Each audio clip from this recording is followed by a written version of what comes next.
G'day, Ben from Duck Playing Chicken here with another build series. Back to the Yamato universe and some more Mecha Colle kits. So these are the Zeruguto class battleships, and they were featured in Space Battleship Yamato 2199 and also 2202, and so hence that's why I've got the both versions of the kits here.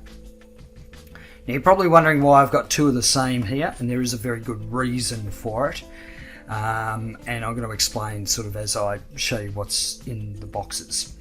So first of all, let's start with the 2202 version. So here on the box art you can see they've got three different types which featured in the series.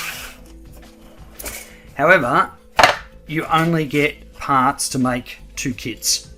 So there's one that's molded in grey, and nothing new here, fantastic detailing. This is probably one of the less complex looking ships from sort of the Mecha Colle kits that I've built, so I'm thinking that the actual construction of the kit will be pretty straightforward. So you get it molded in grey, you also get it molded in black, and you get two stands. So these are the sort of adjustable stands, which I won't be using just because I'll be lighting them and making my own bases. But the other good thing about this kit is you get these fantastic water slide decals. So these decals are for creating the really intricate kind of patterns you see on the ships there. And see, we bring these in nice and close. You can see the level of detail on these things is just brilliant. Now, because they provide the decals for the three different ships, the sort of the red, well, I guess technically both of these are sort of dark grey or black, but the red, the white and the grey one with the blue.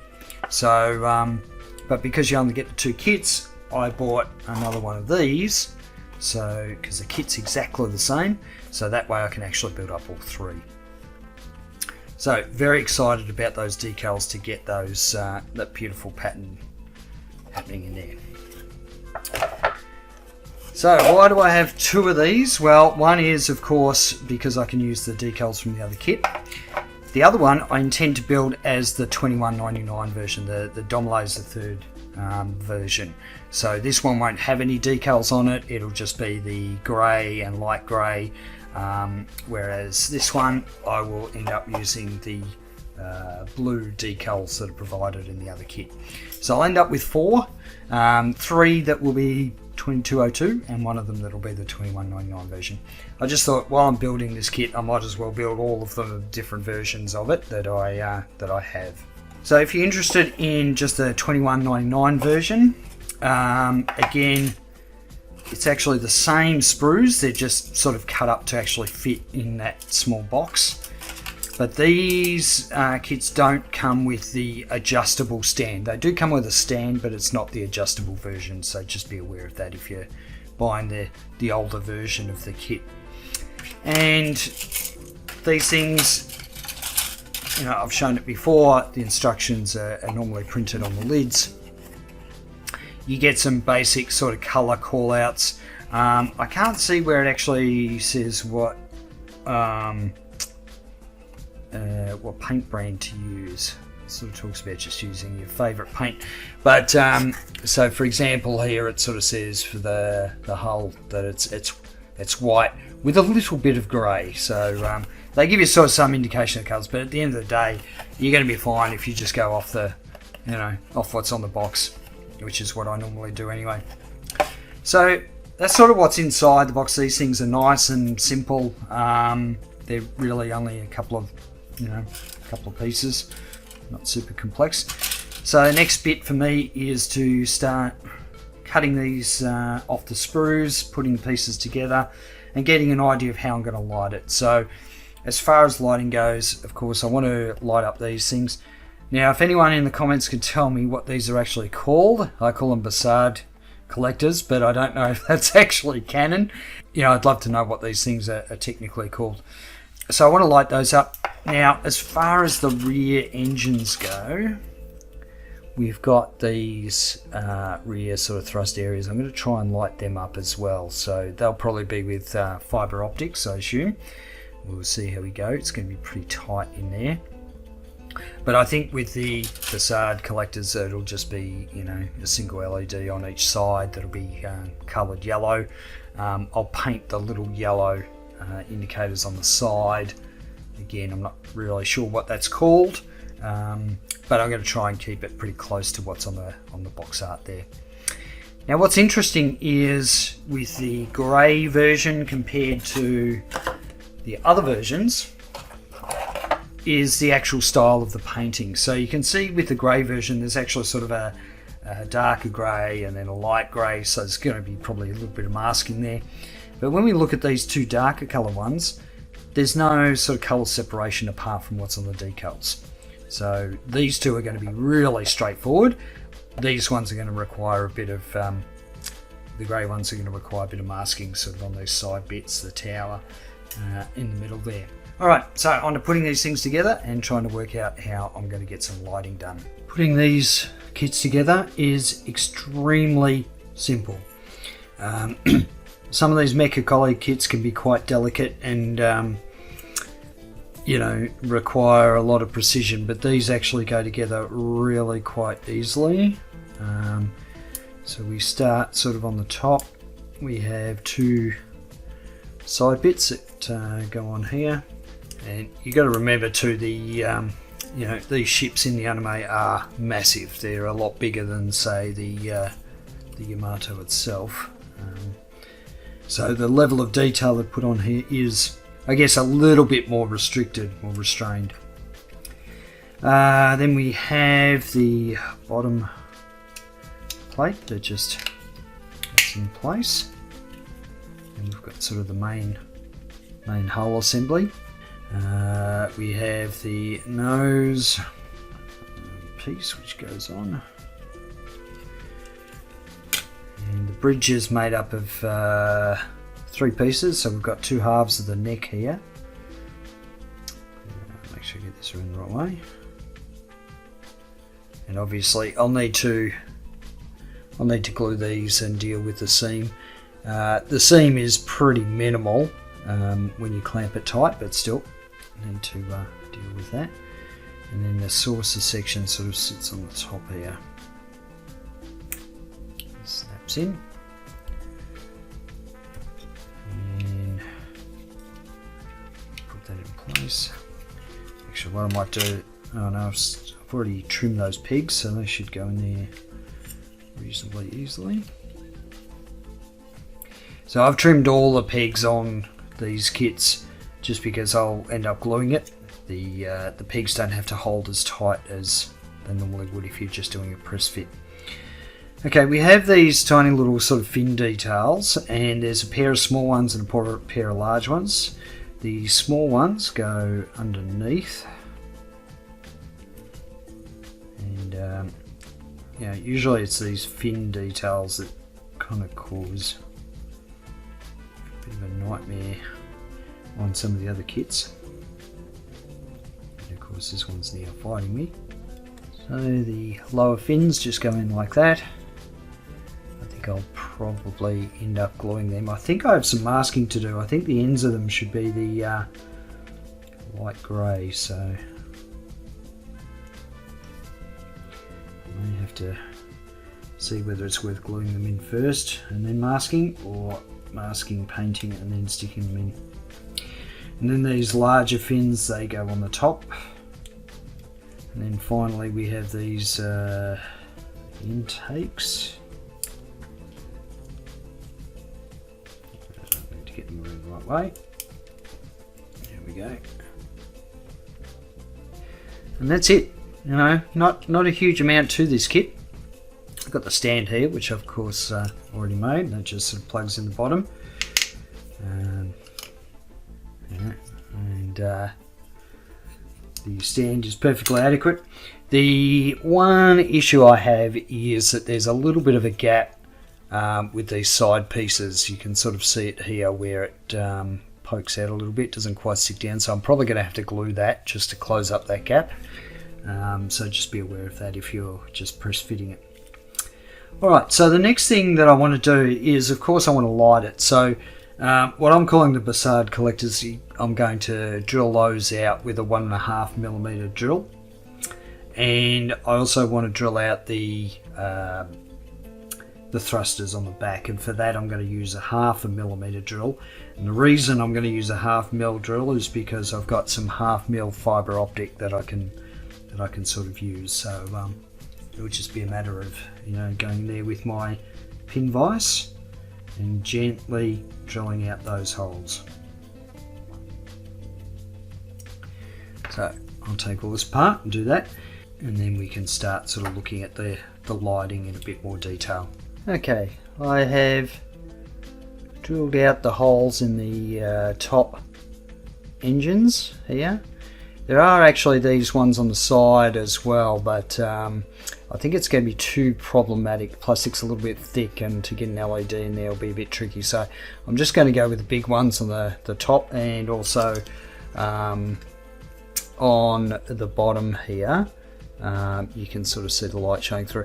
I've also drilled the small sort of areas in between the two thrusters. I believe these are hangar bays. I'm not entirely sure, but they're certainly not part of the actual engines, but I just thought I'd drill them out anyway while I had the 0.5mm drill bit out. So they go all the way through, so I'll be able to light those up. The other thing that I've done is I have glued the sides on here, and what's interesting is they don't actually fit really well. It's the first time I've ever come across this sort of with a Mecha Colle kit, where these side bits, they sort of, I don't know, the gap in here varies, so I've sort of had to trim pegs and try to do it as best I can, but it's a bit disappointing. Now I have drilled out what I'm calling the Bassard collectors. I don't know what they're actually called. So that was with 1.5mm drill bits, and of course I'll be lighting those up as well. The next thing I need to do is actually grind out all this unnecessary plastic in here, so I'll be able to get the LEDs in behind the Bassard collectors. So that's the next step, and I'll be using my trusty nail drill for that. So I'll grind all that out. Okay, I have made a hell of a mess in here. You can see I've ground out all the unnecessary plastic, but I've now got plenty of space for wires and the LEDs. You'll also notice there's what looks like putty there. It's actually Mr. Surfacer 500, and the reason for that is because I almost burned through with the nail drill, so I just had to sort of put some filler in there so that it's I don't get any kind of light leaking or anything like that. So that's all that is. It looks messy, but it doesn't matter. It's not going to be seen, so it's not an issue. But basically I took out the whole sort of middle peg, and yeah, I can get the LEDs in behind these Bassard collector holes. So I've done that. The other thing that I have done is drilled out this hole to 3mm, so it'll fit the aluminium tube that I'm going to be mounting it on. Now the existing hole is not far off 3mm, but it's still a little bit small, too small to get the pipe through. So, and I've just cut that raised bit off as well, so that's ready to go. So the next bit is for me to I'm trying to work out whether I need to actually get any paint in there for light blocking before I do the LEDs. I think I might just put a spritz of sort of black primer in around the Bassard collectors, and also around the rear engines just before I do the LED stuff. The reason for that is because one of these grey ones is actually going to end up being like almost black. So I don't want to be able to see any kind of leftover grey plastic when I've got the LEDs in there. It'll become pretty obvious. So I'll get the bit of priming done, and then then I'll work on the actual LEDs. Okay, I've done a little bit of painting, and just to sort of explain the order of what I did, I first started with some SMS Surfacer Black, and so I painted just the inside of where the lights are going to go on the back and on the sides, and also on the tops as well. You can just see the remainder of the black. Then for the Facade collectors, I went over it with surface of white. These are all SMS paints, of course. And then I went over with clear yellow, so SMS clear yellow. And then very gently I went in with the clear orange and just gave it a wisp of paint on the edge, so you get that sort of nice gradient. And again, that's SMS clear orange. So using the clear paints over the white works really well for, you know, these particular areas. If we have a look at the box art, you can sort of see that it's sort of an orange to yellow, and then the white light that comes out of it. Now in the past, when I've worked on sort of the older Mecha Colle kits, I've always painted that by hand, but I'm quite happy with the way that gradients come out. So that's the painting I've been done. Now, prior to setting up the lights, I've got, of course, these pre-wired SMD LEDs. These are tiny, these ones, and they're just a warm white.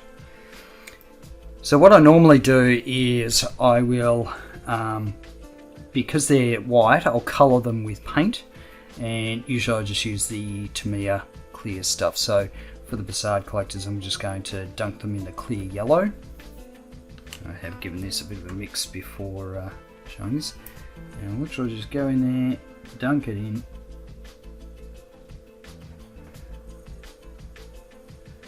You see it's dunked in the clear yellow, and then I'll hang it up to dry.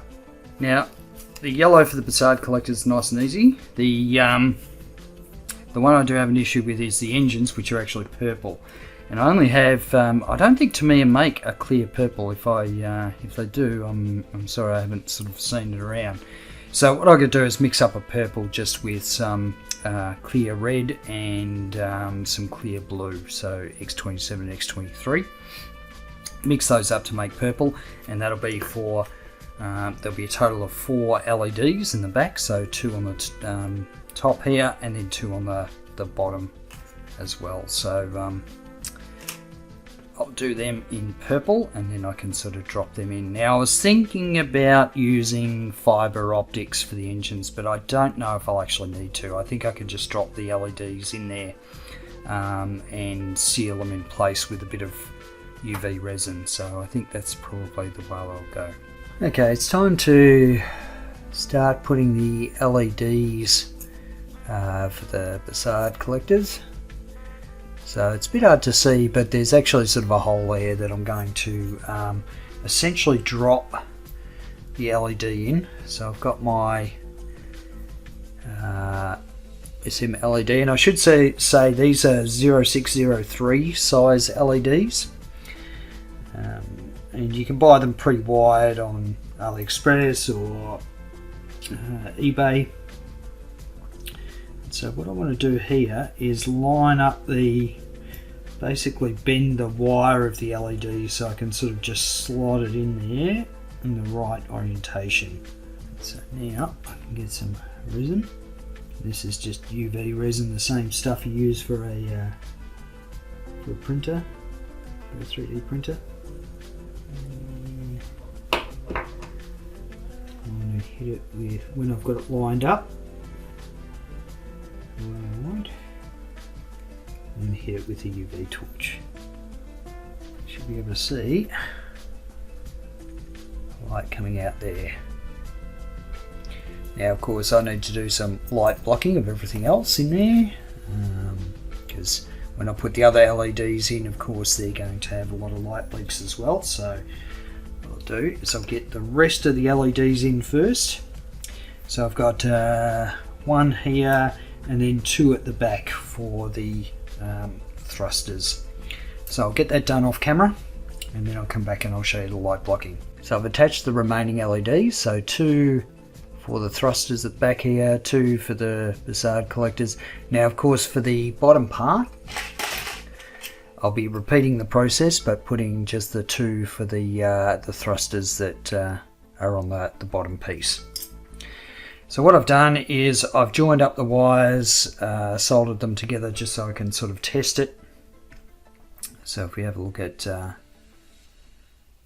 the effect, we get the two lights on the side. Now the back ones, it's maybe a bit hard to see on camera, but they're not really that purple, so I'm going to drop a bit more purple paint down the clear purple sort of down the thruster holes there, so we get a bit more of a purple colour. And for that I think I'll be actually using SMS clear purple. I did try mixing up some Tamiya clear red and some Tamiya clear blue, but it didn't really come out as a nice purple. It sort of came out quite dark and didn't work the way I wanted. So that's what I'll be doing. So the next step is for me to extend these wires out. So these wires will go down into the base, and I'll be light blocking, and by light blocking I just mean reducing the internal light that sort of floats around in the guts of it. And for that I'll be using my usual tulip black paint, which is nice and thick, and usually I just squirt it in there and make sure there's no light sort of leaking inside. And that means that if there's any slight cracks in the joins between the pieces, then you won't be able to see that light coming through. It's probably not that necessary, but I do it sort of just in case. Alright, so this is just to show you how messy this looks on the inside. You know, the work that I do is far from perfect, but when it's hidden away inside, it doesn't matter as long as it's functional. So what I've done is I've, like I said, I'd extended the wires that'll go into the base, and I use some heat shrink, and then I've just used some UV resin to tie everything down so it's not sort of flapping around when I'm putting the two pieces together. Okay, so now time for some light blocking, and I'll just use this tulip paint, and I'll literally just go nuts with this stuff, squeeze it all in there. And you've got to get it all the way around the resin, or otherwise the light actually travels through the resin. Now, like I said before, the step's not really that necessary, but I like to play it safe because I will be gluing these two pieces, the top and the bottom, together. So I do want to make sure that they are, you know, everything's good. And what we're going to do is turn the light off over the desk, and this way it makes it easier for me to see if there's any areas that need to be blocked. Actually, we might secure this down with a bit of blue tack.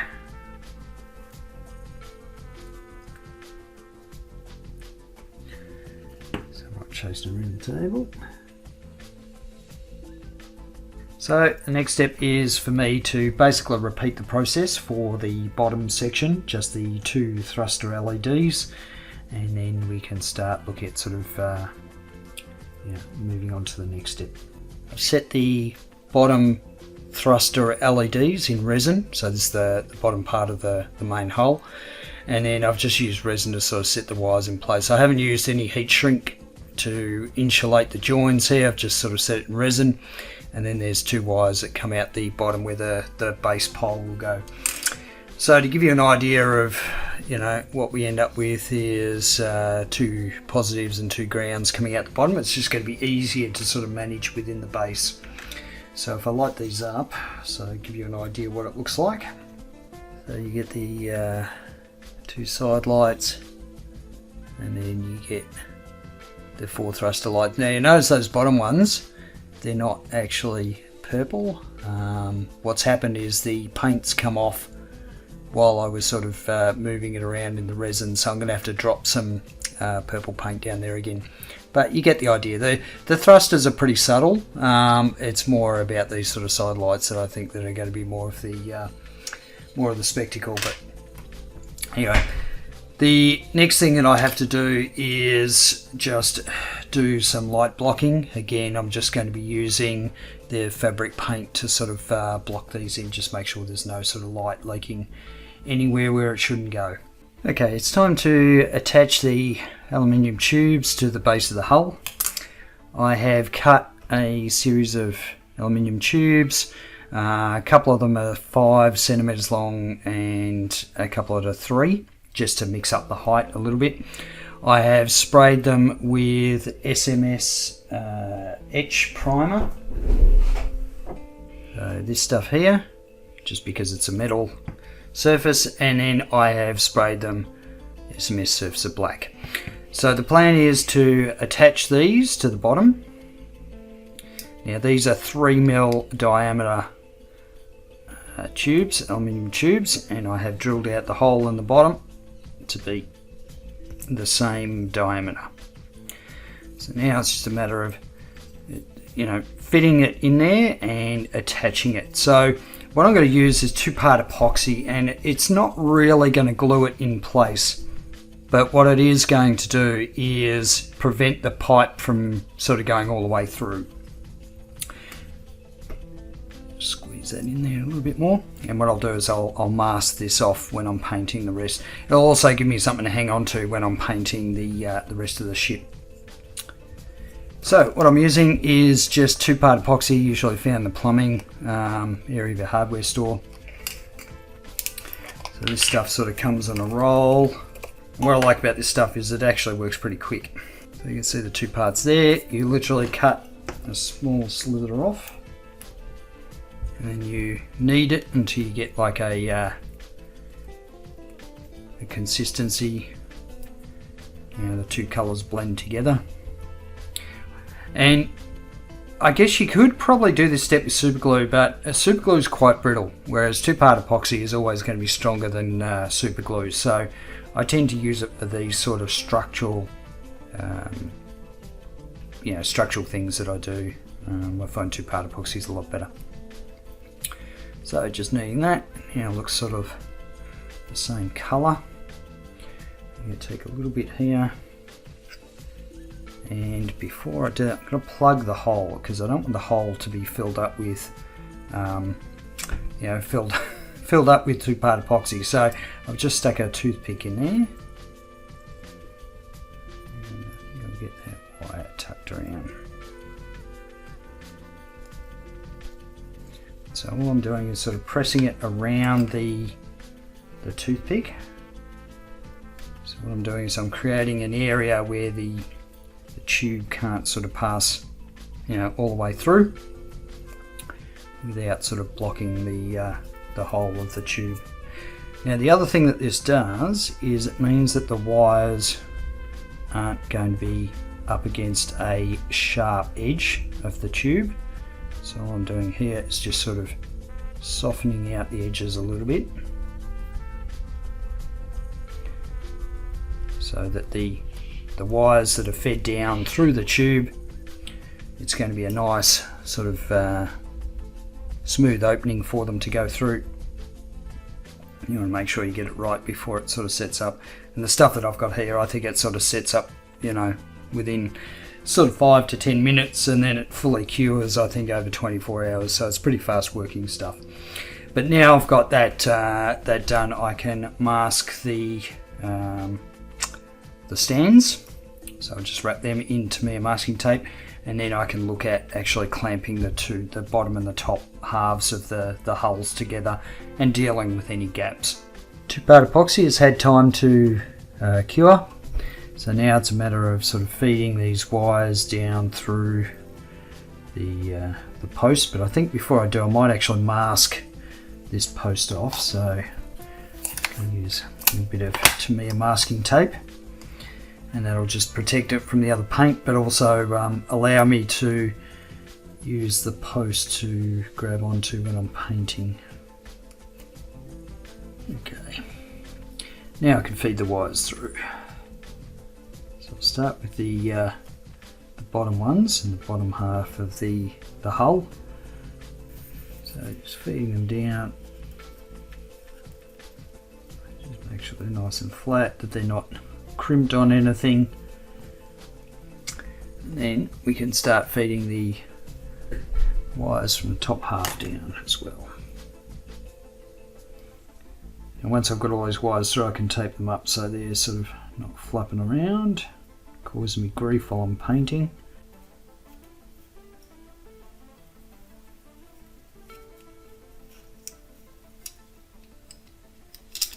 Alright, now we can try and press these together. Here we go.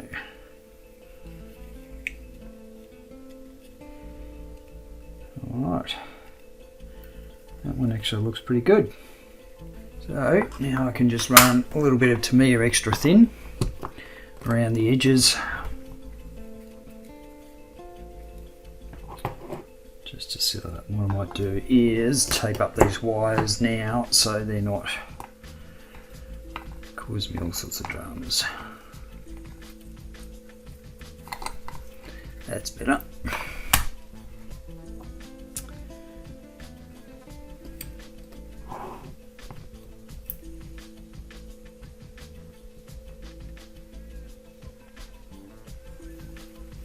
Yeah, I can see my Tamiya extra thin's getting a bit low, so you may or may not be aware that when it gets low, the brush itself isn't sort of getting any glue on it. So what you can do is just expand out this part of the brush a little bit.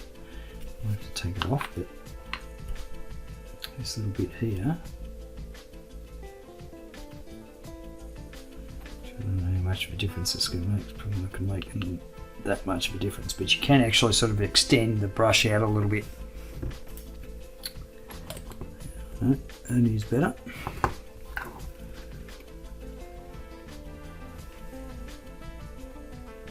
Now, for the most part, the seal between the two is pretty good.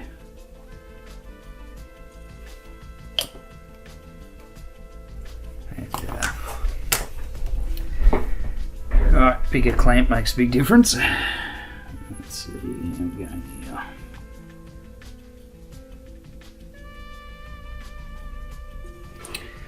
here. Okay, I'll keep that clamped up for a while until it sort of all dries, and then I can look at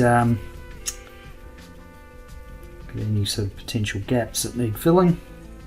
I've done some masking just in preparation of painting, so the most obvious area that needs masking is the areas on the sides here, so I've just used blue tack to sort of mask them off. Now this one here is one of the grey ones where it's actually two-tone grey. So I've left the bridge off and I've just masked off those holes so they don't get filled up with paint. But it's going to be easier to paint the bridge in the lighter grey when it's separated. I also haven't put on the fins, so I've just put some blue tack in there to block up the holes again so they don't get full of paint. But the fins have a very fine line of light grey on them, and I think that's going to be a lot easier to mask before they're actually on the ship itself. So for the two sort of what I'm calling the grey ships, they're not fully built. They're still in bits, just because it's going to be easier for the masking side of things. Now for the two ships that are going to be painted in this almost black colour, I've fully assembled them. So they've got the bridge on them, they've got the fins in place because I don't have to worry about masking anything except for these side bits, and again that's just done with blue tack, so hopefully that works okay. But that's pretty much it going into the painting. Now I'm going to leave this video here. The next video will cover obviously the painting and decals and the bases that I've put together for the four ships. So until the next video, I'll catch you later.